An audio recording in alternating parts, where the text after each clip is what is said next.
வணக்கம். நான் உங்கள் மோகனா. 10/9/2025 புதன்கிழமை மாலை மலர் செய்திகள். மகளிர் மருத்துவம் 62. கருவை கலைப்பதால் ஏற்படும் பாதிப்புகளை தடுப்பது எப்படி? டாக்டர் ஜெயராணி காமராஜ், குழந்தையின்மை சிகிச்சை நிபுணர். Cell number 72 39747001.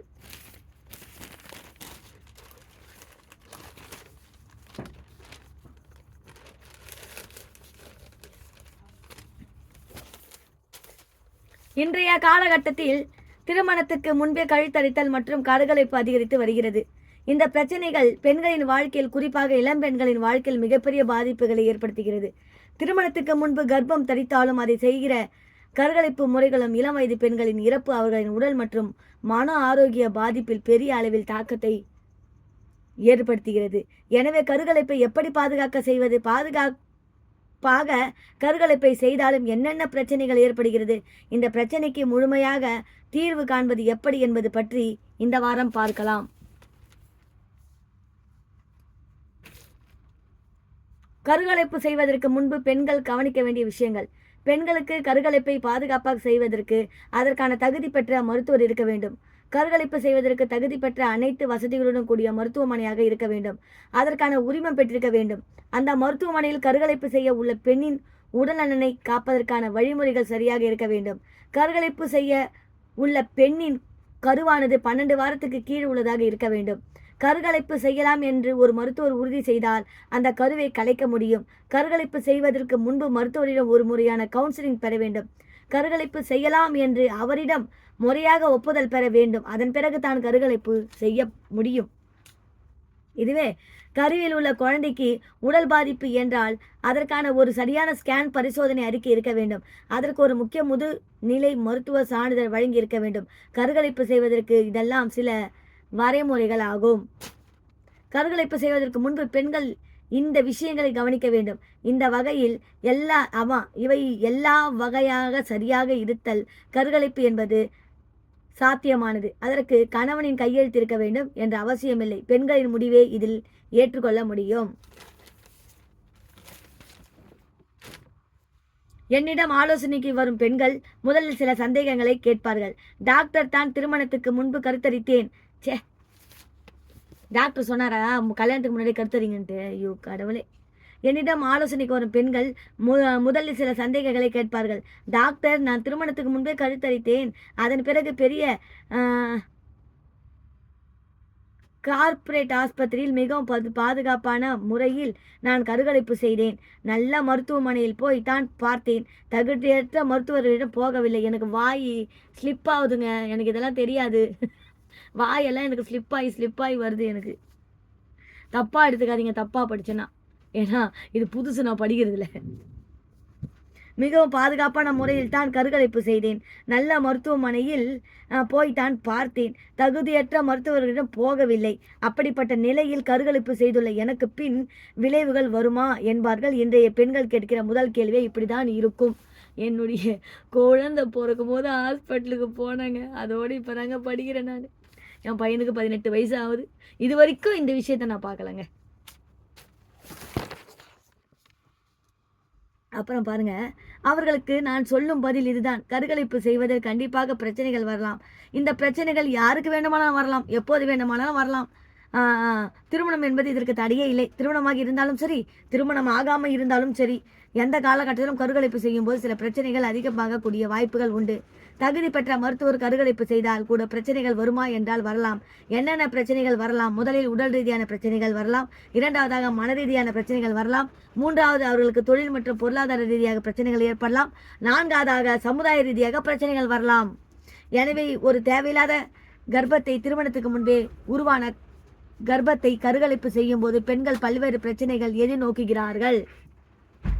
கருக்கலைப்பின் போது முதல் முக்கியமான பிரச்சனை உடல் ரீதியான பிரச்சனை ஆகும்.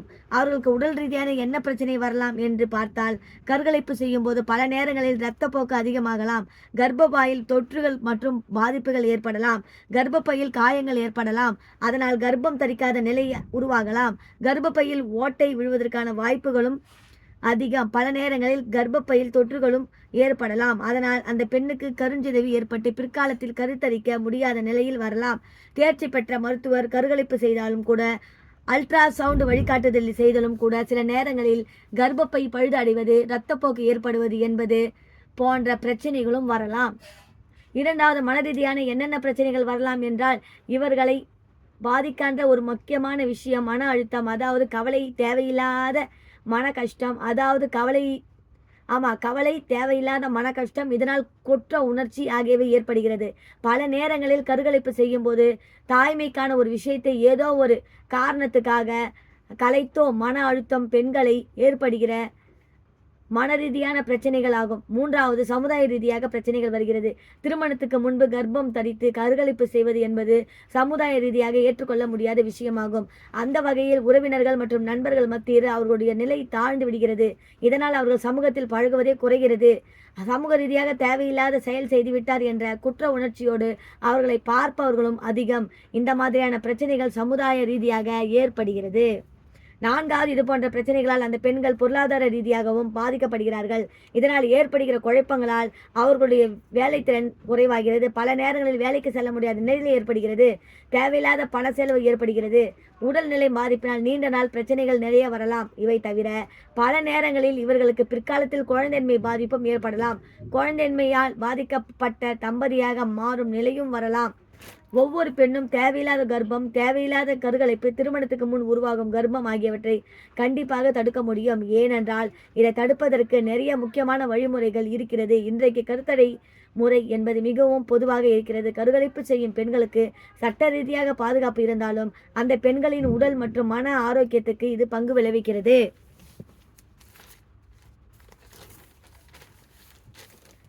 இந்த வகையில் ஒவ்வொரு ஆணும் பெண்ணும் தெரிந்து கொள்ள வேண்டிய விஷயம், தேவையில்லாத கர்ப்பத்தை தடுக்க முடியும். இன்றைக்கு எத்தனையோ வகையில் கருத்தடை முறைகளை சரியான வகையில் பயன்படுத்த வேண்டும். இதை பற்றி ஒரு தெளிவான புரிதல் இருக்க வேண்டும்.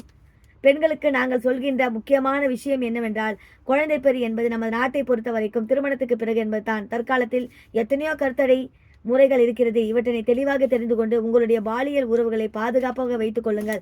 பல நேரங்களில் தேவையில்லாமல் பாலியல் உறவு கொண்டு அதனால் வருகிற தேவையில்லாத கர்ப்பத்தை கலைக்கப் போய் உடல் மன ஆரோக்கியம் எல்லாமே கெட்டு போகிறது.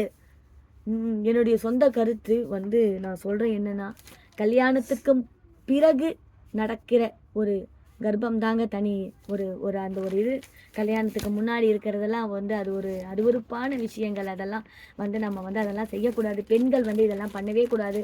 இது என்னுடைய எனக்கு இதெல்லாம் படிக்கவே எனக்கு சுத்தமாகவே பிடிக்கல. இருந்தாலும் நான் சரி படிச்சுட்ருக்கேன்.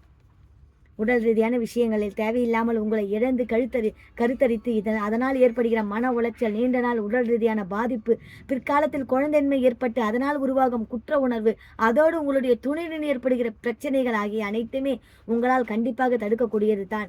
எனவே தேவையில்லாமல் கர்ப்பம் அடைந்து அதை கருக்கலைப்பு செய்து உங்கள் உடல் மன ஆரோக்கியத்தை கெடுத்து கொள்ளாதீர்கள். ஒவ்வொரு ஆணும் பெண்ணும் உடல் ரீதியாகவும் சமுதாய ரீதியாகவும் இந்த விஷயங்களில் தெளிவாக பொறுப்புடன் இருந்தால் உங்கள் வாழ்க்கையில் ஏற்படக்கூடிய பிரச்சனைகள் முழுமையாக தடுக்க முடியும். இத்துடன் இந்த ஒரு ஜெயராணி காமராஜ் அவர்கள் கர்ப்பத்தினுடைய விஷயத்தையும் அவர்களுக்கும் பின் விளைவுகளையும் ஆண் பெண் எப்படி இருக்க வேண்டும் என்பதற்கு உண்டான உதாரணத்தையும் கருவை கலப்பதால் ஏற்படும் பாதிப்புகளை பற்றியும் அவங்க நல்லா சொல்லியிருக்காங்க. இத்துடன் இந்த மாலை மலர் செய்திகள் முடிவடைகிறது. வேறொரு செய்தியுடன் நான் உங்களை சந்திக்கும் வரை அதுவரை உங்களிடமிருந்து விடைபெறுவது உங்கள் மோகனா. நன்றி, வணக்கம்.